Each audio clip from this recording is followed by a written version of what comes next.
चंद्रशेखर जी, कौन से पंचायत से आप पैक्स अध्यक्ष चुनाव बिहारी बीघा पंचायत से हम पैक्स अध्यक्ष के पद पर नामांकित हुआ।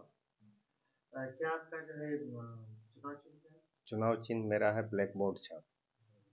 आप युवा हैं, आपके लिए कई मौके कई जगह पर उपलब्ध हो सकते हैं, तो पैक्स में कैसे आए? एक्चुअली क्या है कि बहुत सारे पैक्स अध्यक्ष आए, जो उनका सरकार का नियमावली बना हुआ है, जो काम करना है उस पर लोग खरा नहीं उतरते हैं।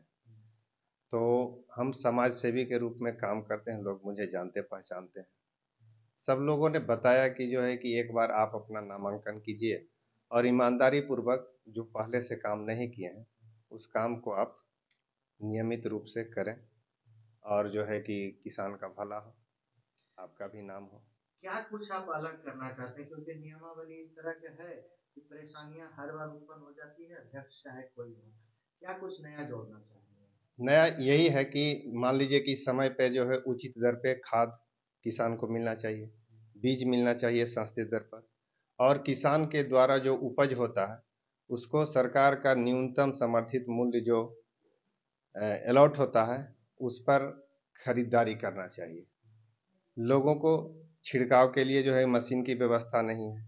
लोग किसान को जो है मुहैया कराना चाहिए ऋण का, जिस किसान को खेती करने में परेशानी होती है सरकार के द्वारा ऋण की व्यवस्था की गई है, उसमें जोर शोर से भाग लेकर किसानों का जो उत्थान के लिए आगे आना चाहिए। आप तो जो है कि मैच्योर है, आप एक युवा पर जो है कि आप भरोसा जता रहे हैं, क्यों?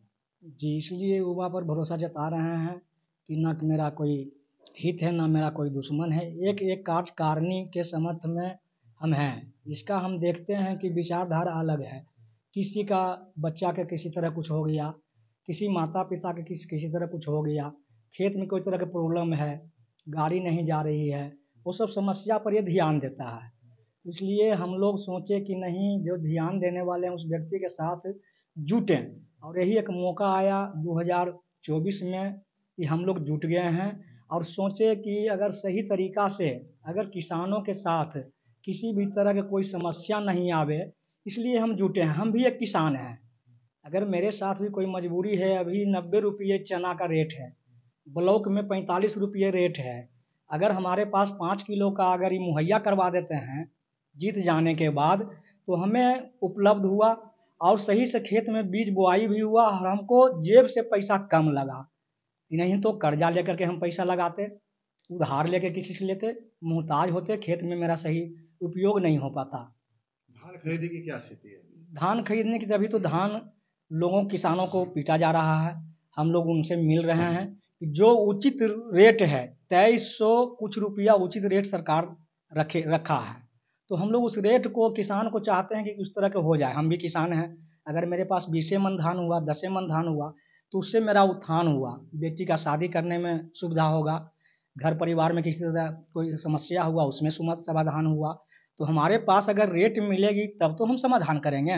रेट मिलेगा नहीं, बिचौलिया के द्वारा हम लोग देते हैं, वो 1400 रुपये धान का रेट हम लोग को देता है। खर्च क्या है?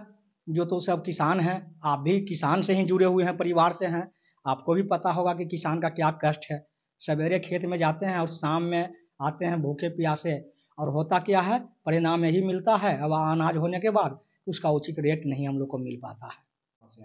कोई समस्या तो ढेरों है, मगर यहाँ पैक्स वाले जो कुछ करवे नहीं करते हैं।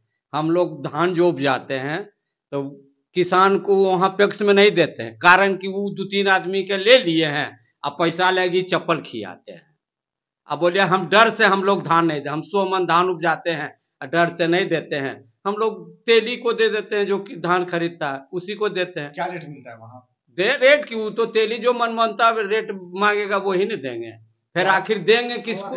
आपको लगता है कि एक ईमानदार आदमी और युवा आदमी अगर जीते तो वो कुछ काम करेंगे? हाँ, काम करवे करेंगे। पूरा काम, भरोसा है। हाँ, प्रोत्साहन की खाद मिलता है हम लोग के 500 रुपये, कभी 400 रुपये। सरकारी रेट है 270। खाद और कीटनाशक के इस्तेमाल पे क्या अभी तक ध्यान दिया जा रहा है? कि यहाँ से कोई एको पैसा नहीं, कुछ और नामों नहीं लेते हैं कि खाद लबा कि बीज लबा कि दवाई लबा। हम लोग बाहर से खरीद के लाते हैं, वहाँ की दुकान से। चाहिए अध्यक्ष को, पप्पू सिंह से पहले भी 2 और हुए हैं, वो कुलौसी, बस किसान के कोई फायदा नहीं।